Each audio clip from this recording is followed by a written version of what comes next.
اللہ سبحانہ و تعالیٰ کا شکر ہے کہ ہم اہل سنت ہیں، جن کے ایک ہاتھ میں اہل بیت کی محبت ہے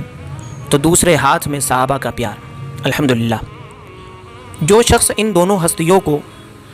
جان و دل سے اگر مانتا ہے تو وہ کبھی بھی ان کا گستاخ ہو ہی نہیں سکتا۔ پیارے بھائیوں، کچھ عرض کروں اس سے پہلے ایک بات سمجھانے کے لیے کہہ دوں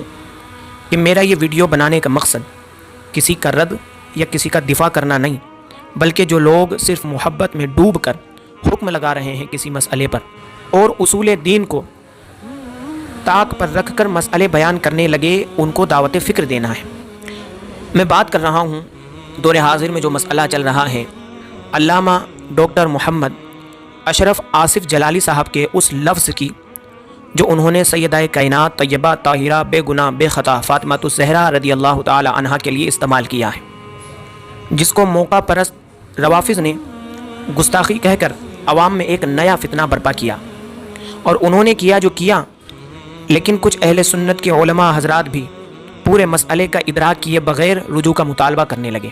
جس لفظ کو لفظ خطا کہا جا رہا ہے، کیونکہ میرا مقصد جو ہے عوام کو آسان لفظوں میں سمجھانا، اور جو علماء کے دو گروہ ہو گئے جس کے بیچ عوام کنفیوز ہو گئی کہ صحیح کون ہے اور غلط کون، ان کو سمجھانا ہے۔ اس کے لیے سب سے پہلے تو یہ بات سمجھے کہ اصل بحث جو ہے نا، وہ لفظ خطا کو گستاخی ثابت کرنے کی ہے، نہ کہ یہ لفظ سیدہ کائنات کے لیے کیسے بول دیا۔ انشاءاللہ جو ہے اس کو آگے وضاحت سے پیش کروں گا۔ اس سے پہلے یہ سمجھیں کہ میں ایسا اس لیے بول رہا ہوں کیونکہ لوگ اس لفظ کو گستاخی بول رہے ہیں، ٹھیک ہے، لیکن ابھی تک جو ہے کسی نے اس کو گستاخی ثابت نہیں کیا، بلکہ کر نہیں پا رہے ہیں، خواہ ڈاکٹر جلالی کے پیچھے پڑ رہے ہیں۔ میں یہ کہتا ہوں کہ اگر یہ لفظ گستاخی ثابت ہو گیا، دیکھیں اس بات پر غور کریں، بڑی غور کرنے کی ہے کہ اگر یہ جو لفظ خطا ہے یہ گستاخی ثابت ہو جاتا ہے تو یہ سب باتیں جو لوگ پیش کر رہے ہیں ادھر ادھر سے لا کر کے یہ سب پیش کرنے کی ضرورت ہی نہیں پڑے گی، اور ڈاکٹر جلالی بغیر کچھ پیش کیے ڈائریکٹ گستاخ ثابت ہو جائیں گے۔ اور آپ لوگوں کو جو حضرات ڈاکٹر جلالی کو گستاخ ثابت کرنے میں لگے ہوئے ہیں، اتنی محنت ان کو کرنی ہی نہیں پڑے گی،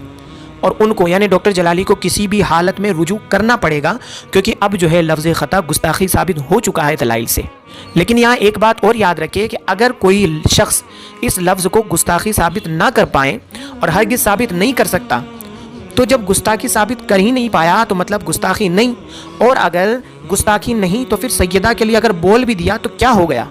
بات سمجھ میں آ رہی ہے بھائی؟ جب گستاخی ہے ہی نہیں تو بولنا توہین کیسے؟ اور اگر کہو گستاخی ہے تو پھر ثابت کیوں نہیں کرتے؟ جس کو دیکھو صرف گستاخی چلا رہے ہیں، ثابت کوئی نہیں کر رہا ہے، بس بول رہے ہیں کیوں بولا یہی کر رہے ہیں میرے بھائی۔ تو بھائی پھر ثابت کر دو نا گستاخی، پھر تم کو یہ کہنے کی ضرورت ہی نہیں پڑے گی کہ بولا کیوں۔ تو یہ تو ہو گئی لفظ خطا کو گستاخی ثابت کرنے یا نہ کرنے، یا وہ لفظ گستاخی ہے یا نہیں اس پر بات۔ اب میں وہ عرض کروں جس کا میں نے وضاحت کے لیے بولا تھا، یعنی شروع میں نے جو بات بولی تھی کہ یہ جو لفظ ہے یہ سیدہ کائنات کے لیے کیسے بولے گئے۔ کچھ حضرات کہہ رہے ہیں نا کہ بھئی حضرت سیدہ کے لیے یہ لفظ کیسے بولیں، تو اس کی وضاحت میں پیش کروں، کیونکہ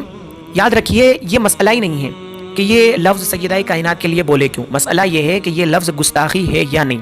کیونکہ وجہ یہ ہے کہ یہ الفاظ صرف سیدہ کائنات سیدہ فاطمہ الزہرا رضی اللہ تعالی عنہا کے لیے ہی صرف پہلی بار استعمال نہیں ہوئے۔ بات کو سمجھے،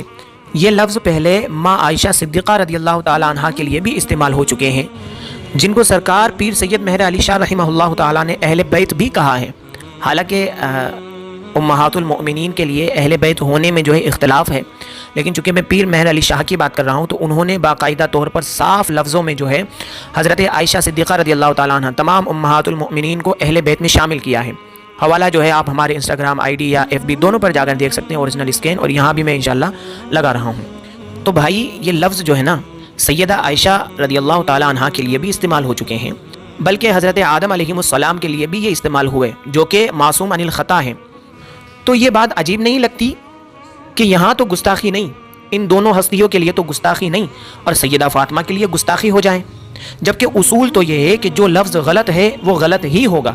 چاہے کسی کے لیے کسی بھی موقع پر استعمال ہو۔ کیونکہ کچھ لوگ یہ بھی کہہ رہے ہیں، ہاں اس کی بھی میں وضاحت کر دوں، کچھ لوگ یہ کہہ رہے ہیں کہ حضرت عائشہ کا تو جو ہے جنگ کا مسئلہ تھا، اس لیے ان کے لیے بولنا گستاخی نہیں، یہاں جنگ کا مسئلہ نہیں، اس لیے حضرت فاطمہ کی گستاخی ہے۔ تو اگر اب اس بات کو بھی سمجھے کہ میں اس بھونڈی دلیل کو مان بھی لوں تو اس کا مطلب یہ ہوا کہ کہ اگر میں کسی سے لڑائی کرتے وقت اس کو گالی دے دوں تو وہ گالی نہیں مانی جائے گی، اور ایسے باتوں باتوں میں کسی کو گالی دے دوں تو وہ گالی مانی جائے گی۔